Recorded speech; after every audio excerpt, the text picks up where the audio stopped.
It's about what you know. It's about where you go. If you really want to know, it's the Leo Larry Show. It's about what you know. It's about where you go. If you really want to know, it's the Leo Larry Show. Hello, my friends, and welcome once again to the Leo and Larry Show. Once again, my friend Larry is not with us this week, but he'll be with us again next week. And today, our guest is Reverend Elma L. Galbreath, who is the Minister of Social Justice for Mount Zion AME Church here in the city of Florence, South Carolina. How you doing, Pastor? Oh, I am blessed, highly blessed, favored and all.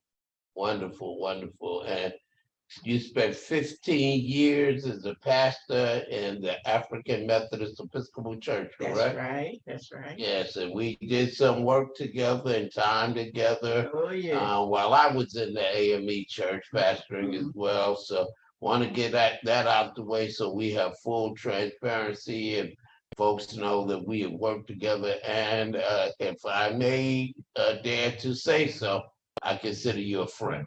Okay. Yes, and I'd like to clarify something too. I am an associate minister Mm, in the AME Church, Mount Zion. associate minister. Associate minister. Okay, thank you, because I know that there's some differences, especially when you're not pastor. Right, Okay, right. thank you. Thank you for that clarification. I forgot about the association because I'm still pastor. Right. Yeah. Okay. When that's over, I'll get clear on what other kind of position am I supposed to have now? Okay, but it's social justice is really important, and when we say social justice, it touches on so many different issues. Yes, We're talking about business development. We're talking about schools. We're talking about parenting. We're talking about anything that has an impact on the society in which we live. But one of the things we want to talk with you about is because you have some direct experience, and prayerfully, I hope you continue to be strong because it's the kind of experience that no one wants to have. But you've had some personal experience when Oh, it comes yes. to gun violence. Yes. And so before we get into what's happening in our country and in the community, in this state, why don't you share with the audience your experience, you and your family with gun violence? Yes. In 1998, my son had a store in Darlington, and 4 young black boys from Conway came over and robbed him and shot him in the head. Now, they said the young boy that shot him said he didn't intend, but he pushed him and the gun went off. That was 1998. In 2022, May of this year, my grandson driving on the road, and he was shot from the back and killed. He was a rising senior, 17 years old, played football, worked at Palmetto Sub, looking forward to, going to college. But he was shot down, and that was a devastating moment for us. Mhm. I knew we had to do something. I got to do something. But first of all, I believe in prayer. And I prayed, and God led me to Reverend Leo and the ceasefire movement.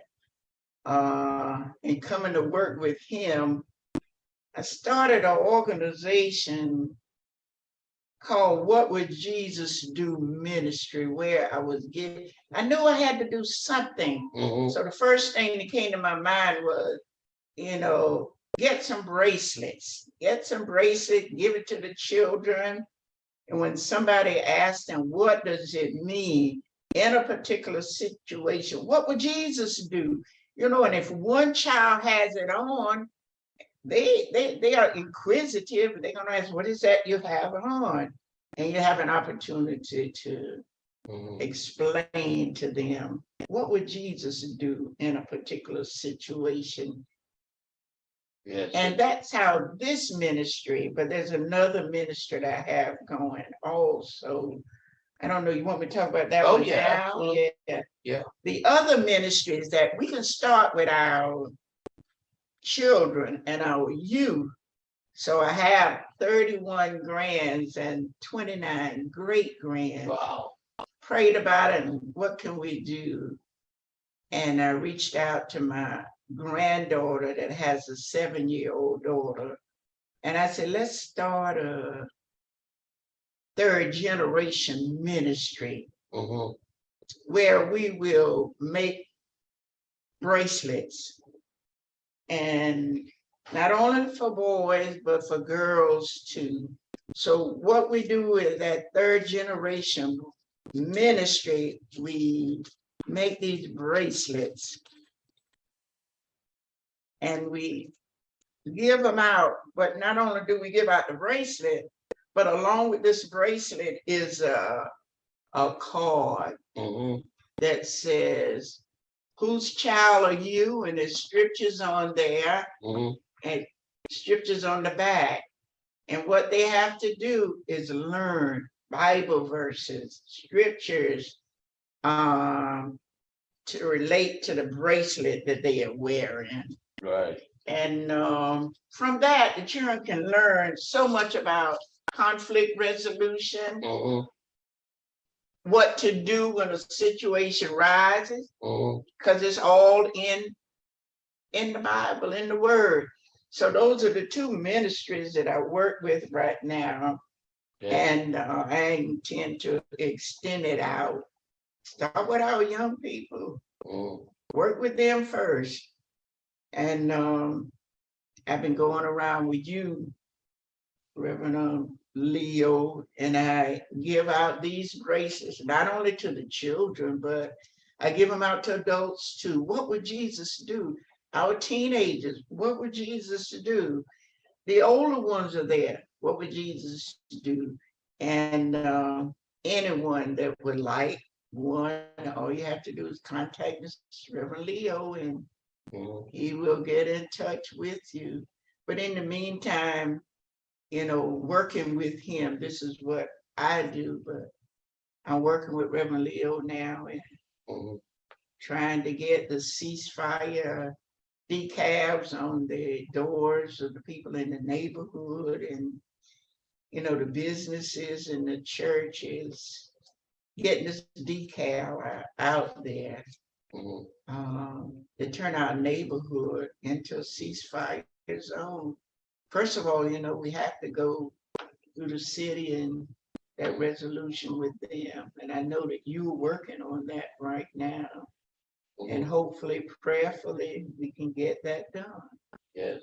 And I want to really thank you for what you're doing with your ministry. And, our prayers are with you. I know that what happened with your son and your grandson, those are things that's a burden that never goes away. Never goes away. It's never. On your heart. And Christmas and birthdays and certain times of the year just seems as if that tear in your heart is widened even more. It's a bruised heart that never completely heals, and our prayers are with you. And I just want to commend you for the fact that you're out there trying to do your best to advocate to have people do something about the rampant gun violence going on in our country. What a lot of people don't realize is that nationally, we have had more people in this country killed by gunfire than the war in Afghanistan and the war in Iraq. I know every week I hear someone. What I have been trying to do is that when I hear of a mother that's going through because her son has gotten killed, I try to go over and comfort them and let them know, we never know what exactly a person is going through, but you can relate to them because you've been through it. And so I've done that, and I'll continue to do that. That's part of my work now. If I can help somebody, if they can talk about it, I usually tell them, just talk about your child. Don't let nobody tell you when to stop crying or when to stop grieving, because each one of us it's a personal thing, and it takes time. It never goes away, but you learn how to live with it and keep going on, and that's what this is all about. We gotta move forward. We have to do what we have to do to try to get our people to see that gun violence is not the way. It's not the way.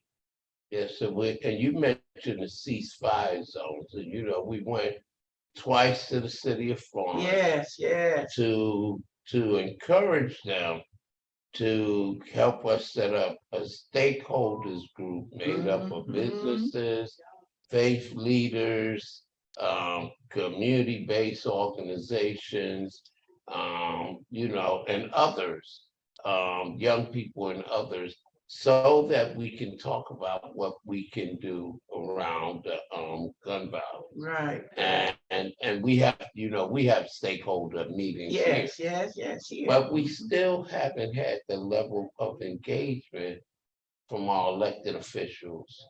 And I'm not exactly sure why not. And it's not a partisan issue. We don't care if you're Republican or Democrat, because the bullets don't care.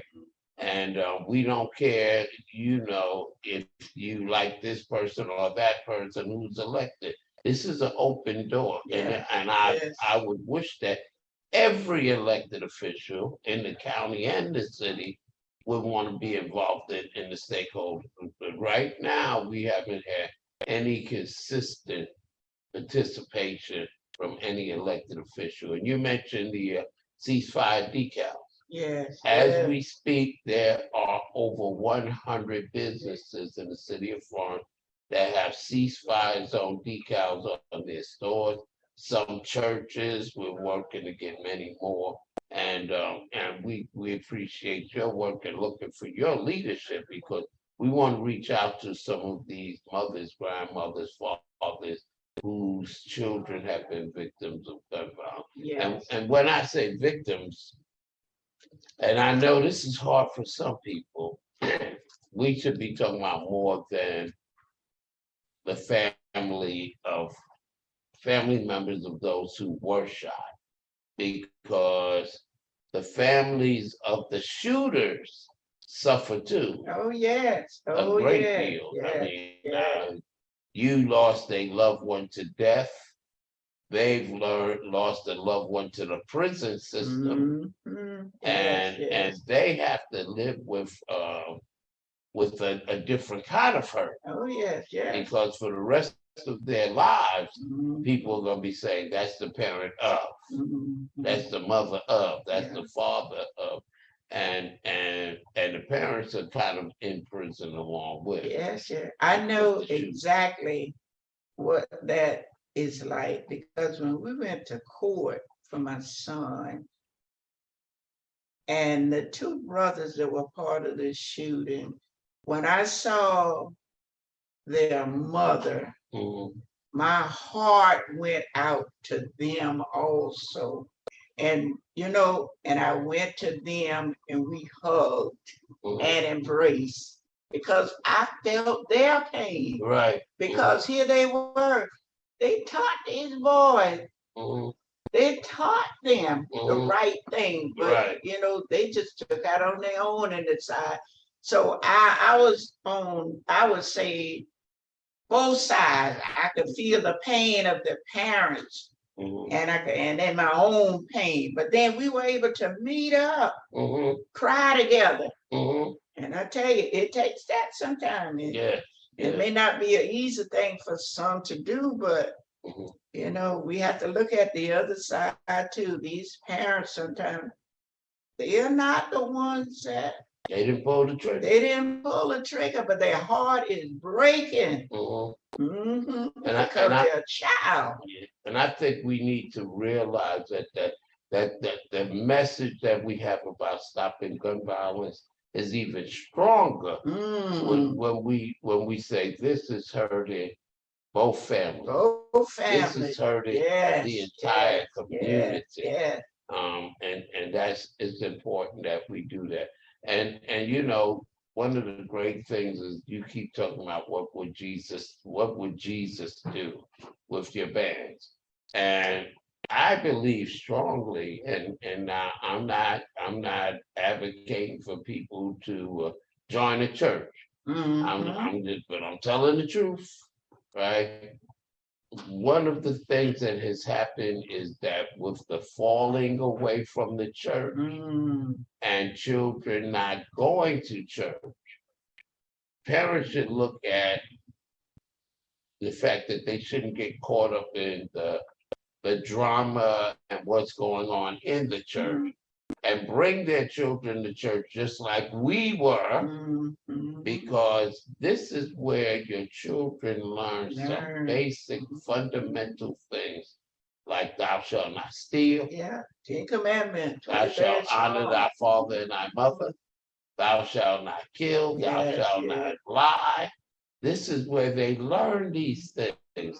And I think to a large extent, our children aren't getting that grounded. Mm. And even if they go astray, you know, the Bible says what? Bring up a child in the way Where he that should they go, should and when go. he's old, he will not depart. But if he That's right. does, you And know. if they do depart, Mhm. they have a they have a way to get back. Yeah. They know that the way there's a better back. path and Mhm. they can take that path back, you know. And I can be a witness to say that, you know, and so a large part of that is that if we're going to deal with violence, then we have to do more than just basketball. Oh yeah. We have to do more than just give out food. We have to Mhm. do more than just give out school supplies.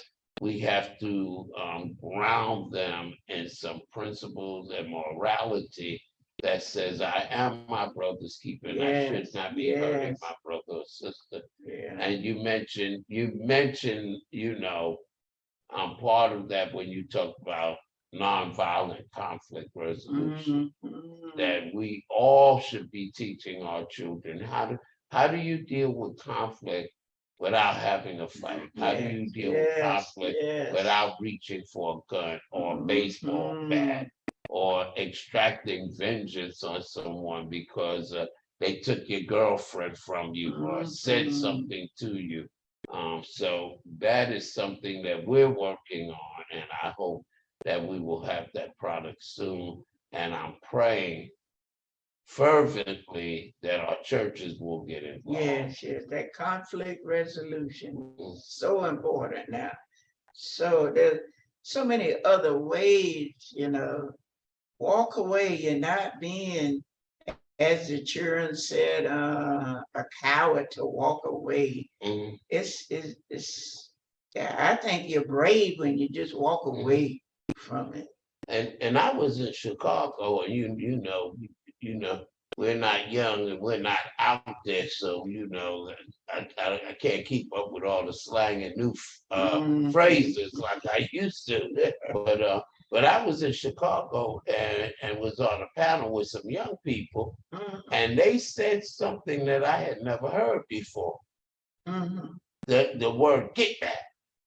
They said they have this whole thing where, you know, just those two words, get back. If somebody does something back to you, you know, that they'll say, That's all right. Get back coming. Mm. That's all right. I've seen that slang written. I didn't know what it meant. It means revenge. Yeah. But then my son, I was asking him, what does that mean right there? He said they coming back and they gonna get you. Yeah. So we as parents, I think we gotta listen to our children, listen to that talk that they are talking. Right. Uh-huh. And so there's so many factors, you know, and I've reached the conclusion that we're concerned so much with the symptoms and not the disease. Yes. So we know that there's influence from video games. That where there's guns and cars and all this stuff. We know that there's influence from gangs. We know that there's influence from music, you know. We know that there's all of these different influential factors, but everybody, you know, all the young people, all the adults are exposed to these same influential factors. But what is it that causes some to go for the gun and others not to? And again, I think there's a grounding that whether you're talking about an Asian person shooting in a Chinese church, or someone walking into a school in Texas and gunning down elementary school children who are Spanish speaking, or a white supremacist going into a grocery store in Buffalo, New York, or a movie theater, or a concert, or a mall, or the state fair, or any of those things, that there is a deeper disease, I would call it. And that is, I've reached a conclusion that it's a lack of concern and respect and caring for human life. And it goes from, I don't care about the person that I shoot, be they a child or a senior citizen. And I also don't care about my life, whether or not when the police respond, whether I'm gunned down or I spend the rest of my life in jail. That there is something out there now where people no longer value life, their own life or the lives of others.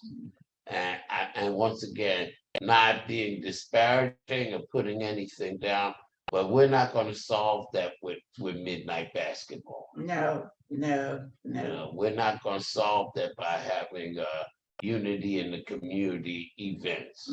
But we really have to talk to parents, talk to young people, and particularly our faith community, and say that we have to get back.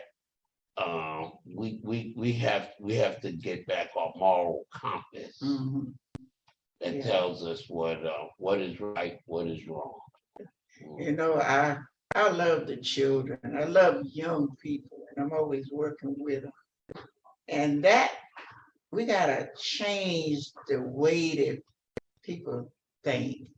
And you know, my grand was in the house the other day, and he surprised me because something was going on. And you know, he said to his little cousin, what would Jesus do? And that's why I love giving these out to children, because you know, Bible says a child should lead the way. Yeah. And when they get one of these on, things are going on, and they're gonna ask their parents, somebody in the house, well, you doing that, what would Jesus do? We want them to learn it. And that's why it's so important too, not only the bracelet, but the scriptures. Learn these scriptures along with the bracelet. And be a child. What are some of the examples, some of the scriptures that are on there? Okay, we got a whole bag. 1 Peter 2:9. But you are a chosen race, a royal priesthood, a holy nation, a people for his own possession, that you may proclaim the excellence of him who called you out of darkness unto his marvelous light. The Father wants you to shine his light in this dark world. Will you heed the call and claim your royal inheritance? Build them up. Mhm. You can be Isaiah 62:3. You shall be a crown of beauty in the hand of the Father, and a royal diadem in the hand of God. And then it goes on back. See, and I tell them, put it on your refrigerator so you can see it every day. When you're coming in and you go in your refrigerator 2 and 3 times a day, you can see it and learn it. Right. And children learn fast. And those scriptures that you did remind me, and see, that's where people need to make connections to about individual trauma that happens to people, and it fills them with anger, and the anger is released and stuff. But trauma that we have collectively too. So when you were reading that about called to be a royal race, a priesthood, I was thinking about, and for those who are listening, if you've never read, go find a copy of a book by Franz Fanon, Fanaon. And he was a Black psychologist, and not just any Black psychologist. We've had some wonderful ones like Dr. Kenneth Clark and his wife. Yeah. But what he did was he studied Black people around the world who were in segregation, who had come out of slavery, and who were colonized. And he wrote 3 books: The Wretched of the Earth, A Dying Colonialism, Black Skin, White Mask, White folks trying to act white.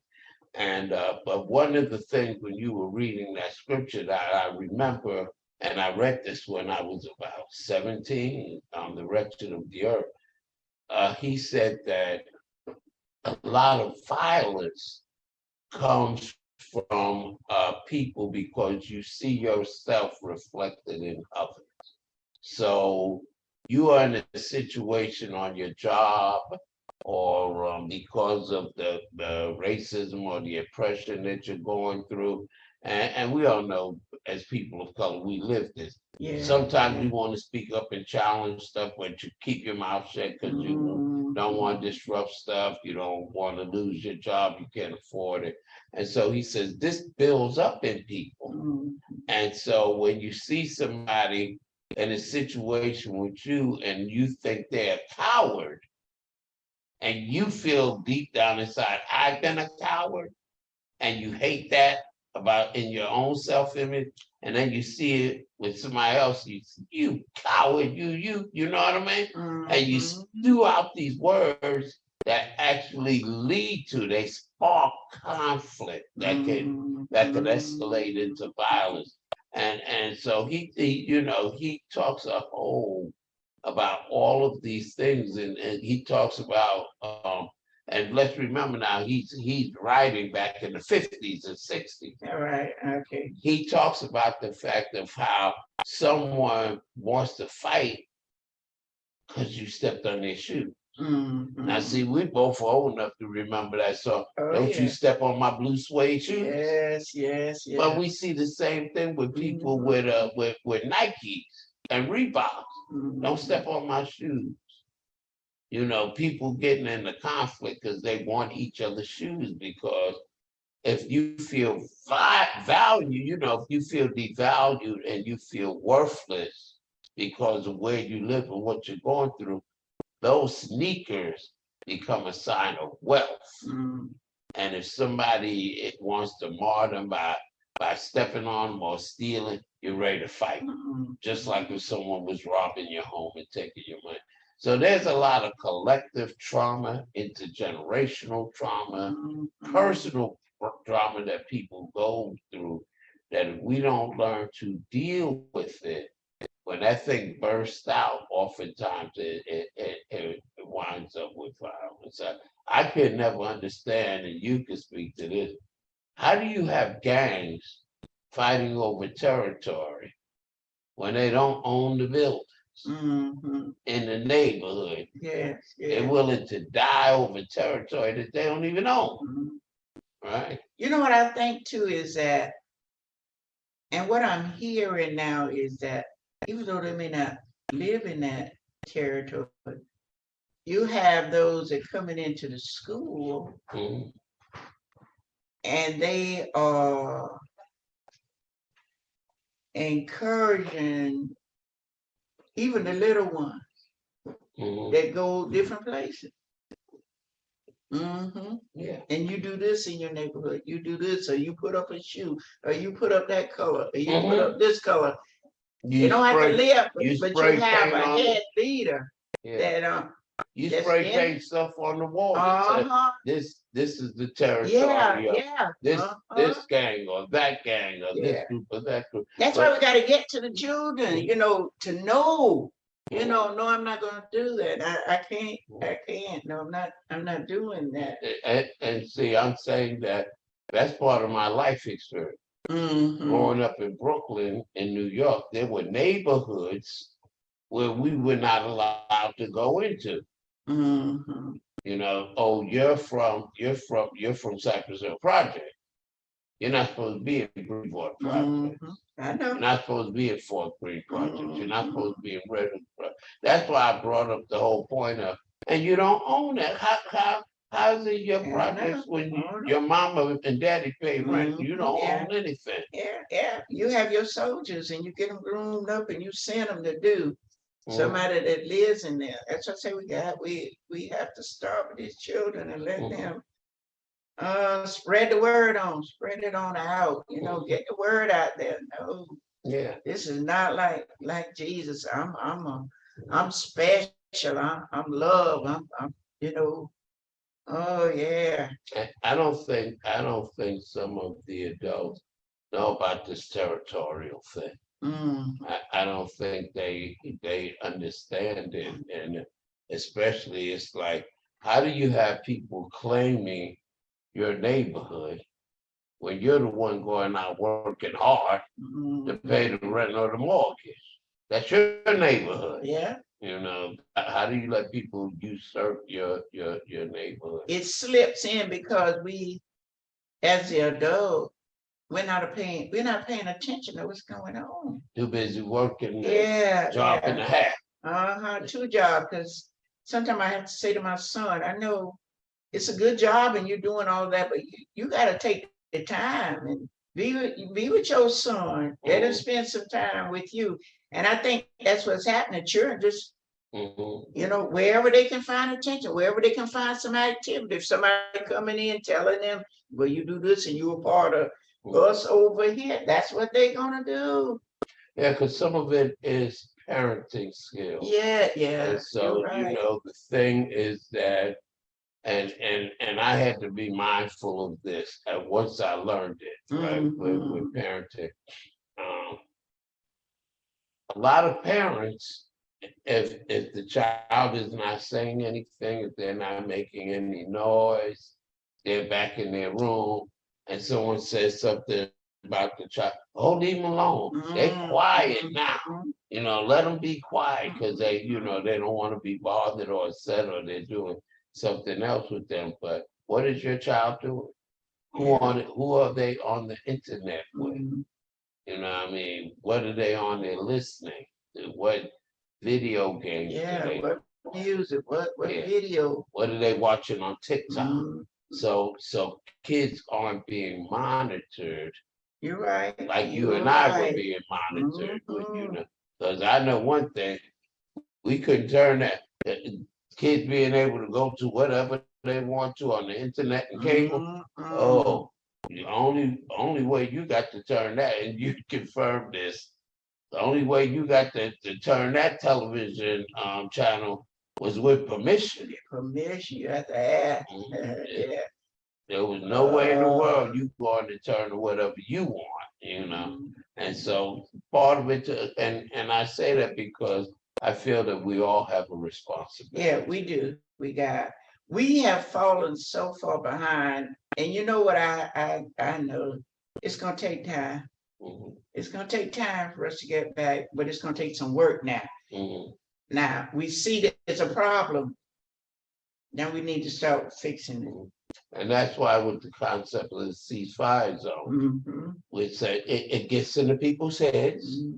it's where that people just start to see those decals and they understand that, okay, people don't want violence here. They're not condoning violence here. Mm-hmm. They're asking that in this public space where innocent people can be hurt, take your beef somewhere else. Even better, resolve it so it's not a beef. So it's that. It's it's the same as when we constantly see ads on television, hear them on the radio, see them on billboards, that it gets into our subconscious and it helps us to think a little differently, which is why I don't understand why there's this reluctance.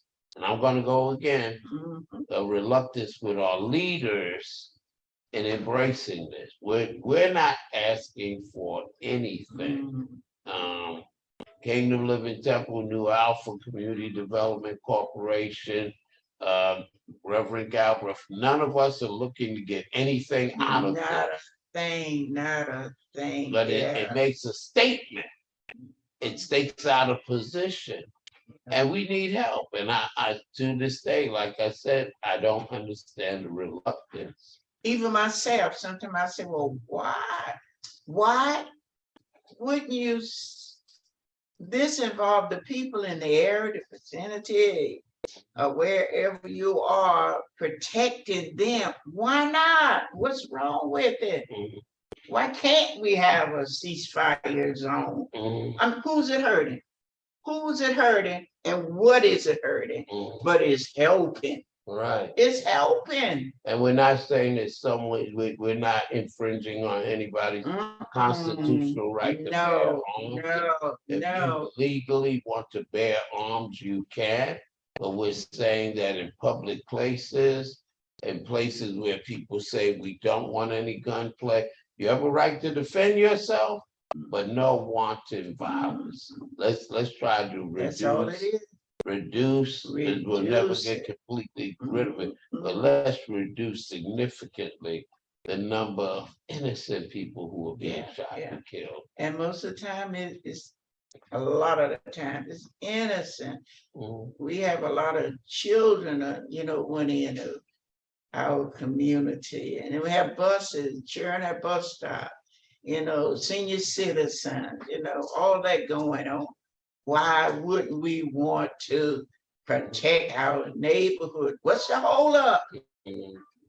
What's the hold up? I'm reminded of the saying, and Dr. King paraphrased it, that the only thing evil people have to do, or the only thing that has to happen for evil people to do the things that they want to do, is for good people to remain silent. And so what I think we need, and what is going to have to happen, is we're going to need a people's movement. We're going to need everyday people like you. We're going to need everyday people like me. We're going to have everyday mothers like that mother who you embraced in the courtroom, whose sons will be charged with violence against your child, right? That we need all of us to come together, and maybe then some of our leaders will follow or take the places that they should take in order to lead us. But if you're listening to this and you're anywhere in the United States of America, and if you're in Florence or the PD or South Carolina, then you know that every day there's something on the news. Every day you turn on, that God sends you, turn on the TV and someone else has been shot. Someone else has been killed. And don't let yourself get in the place where you become complacent. You become so accustomed to hearing the news that it no longer affects you, it no longer touches your heart.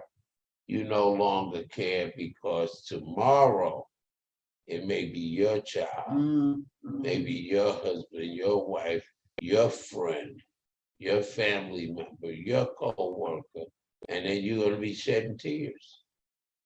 You're going to be shedding tears. And so that's what we're calling for. We're calling for a way to deal with gun violence. And I like what you're doing too, because some of the old dogs are not going to learn new tricks.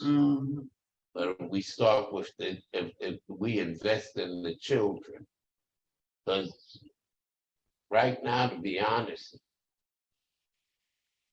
do we see a way immediately out of this?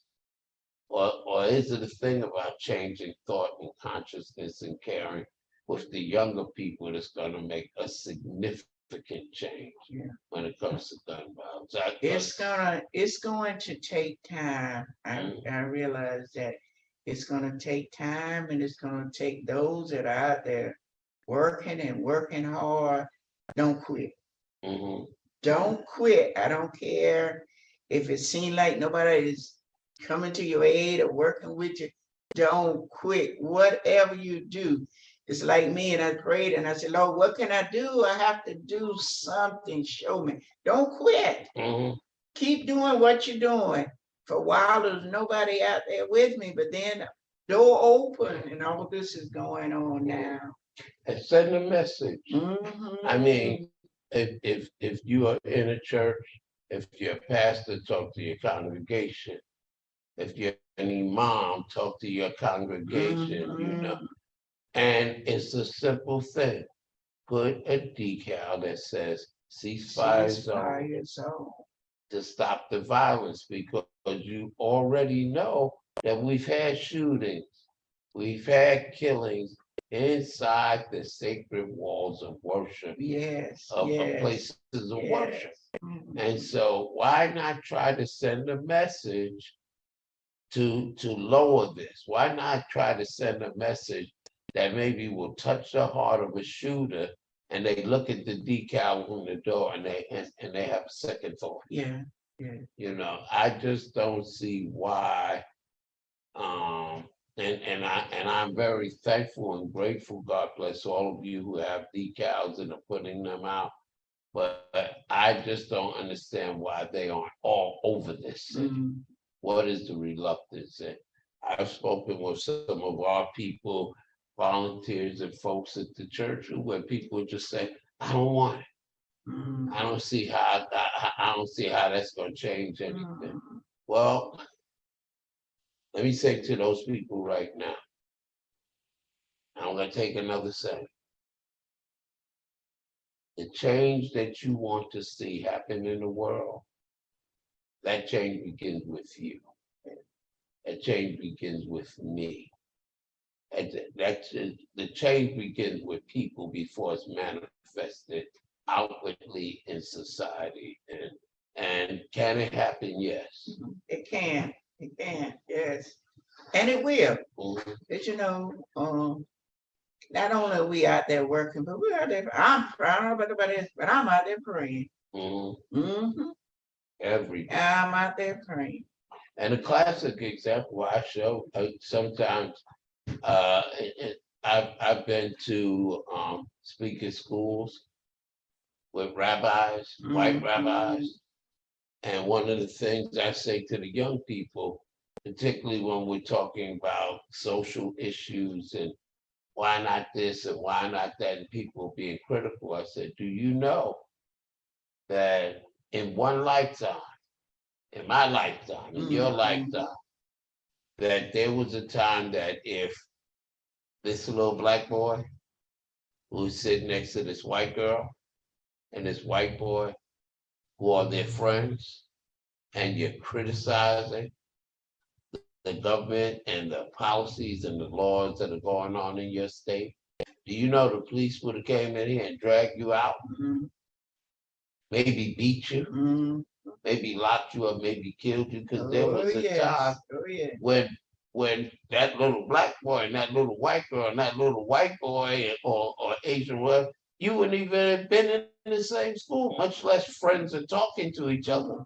So can we make a change? We've made humongous, amazing changes, but they began with people who believed that you could make the change and make a difference.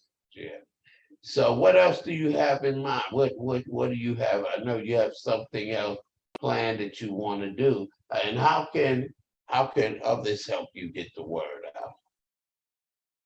Well, we are working in our neighborhood now with our That's East Florence. East Florence organization, and I'm making up flyers to go out in the neighborhood to ask them to come together.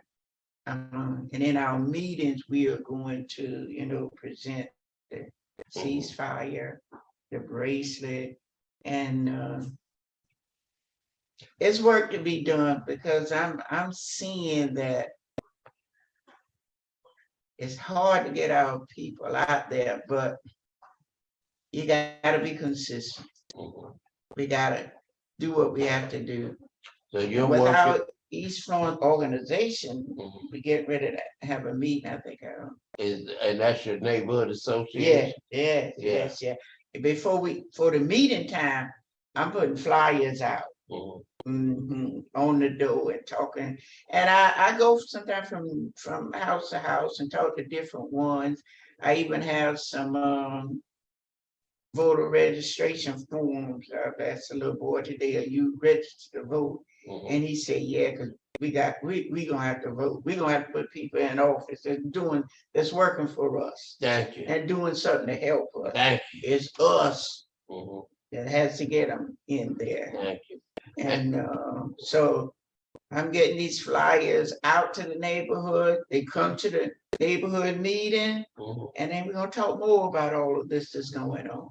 And kudos to that, because we have neighborhood associations all over the city and in other cities, and they're connected to people, and they're participating in neighborhood associations because they care about their community. Yeah. That's why they're formed. That's why people participate in them. But what do you think to do? But we need some younger people. Yeah. When I go to neighborhood association, that's why I go in the neighborhood. They out, and you can talk to them. One of the things I hear young people say, that's why it's going to take a little time. Oh, they're not going to do anything. They ain't been doing nothing. My vote don't matter. Things like that. You got to talk to them. Tell them you matter. Your vote matter. You coming out. You the one. Make a difference. You make a difference. Right. You're the one to make a difference. What do you want with your community? What do you want to see happen here? Your opinion count when it comes to your community. And let us reach out in these community organizations. Because in East Florence, if you get over if you don't talk about what they call a gateway like, gateways are streets that lead into a city. So like Palmetto, Evans, Irby, Lucas, those are what they call gateway. Cashua, those are gateway cities that people come in and out of the city. But in communities, is when you're on a gateway street, you see businesses. So I know the East Florence, you got the gateway, you got I guess church and Palmetto. Yeah, but if you're not there, what kind of businesses are there in East Florence? When you look from church all the way down to Jeffords, you see service station, washerette, funeral home, gun shop. Is that a gun shop? No, a rental place, flower place. A lot of business. So. No. At one time we had, but he died, we had a man that sold jewelry on Pine Street. And you look on Pine Street, you have housing, Clyde Court, church, they're building another church on Pine Street. A church is built there. Young man is building another church. Well, he's trying to get a church going. And the park. That's about it. And I bring that up because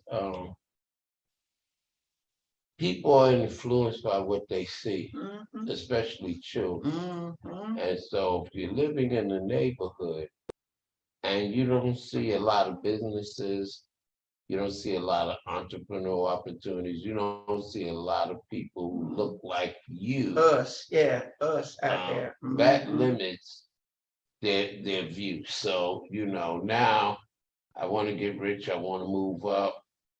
There's an attraction to selling drugs.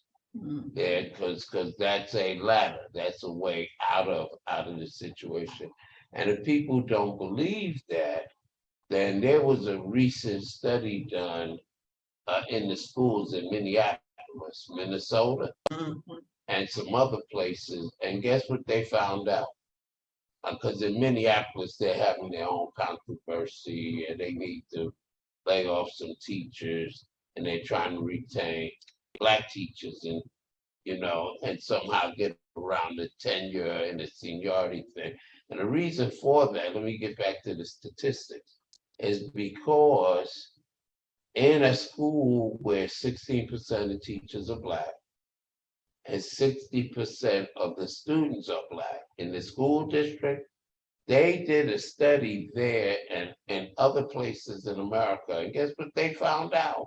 Right. That if a student has one teacher from kindergarten to high school, if they have one teacher who looks like them, that their grades improve and their chances of going to college are increased. Yeah, I can see that. Yeah.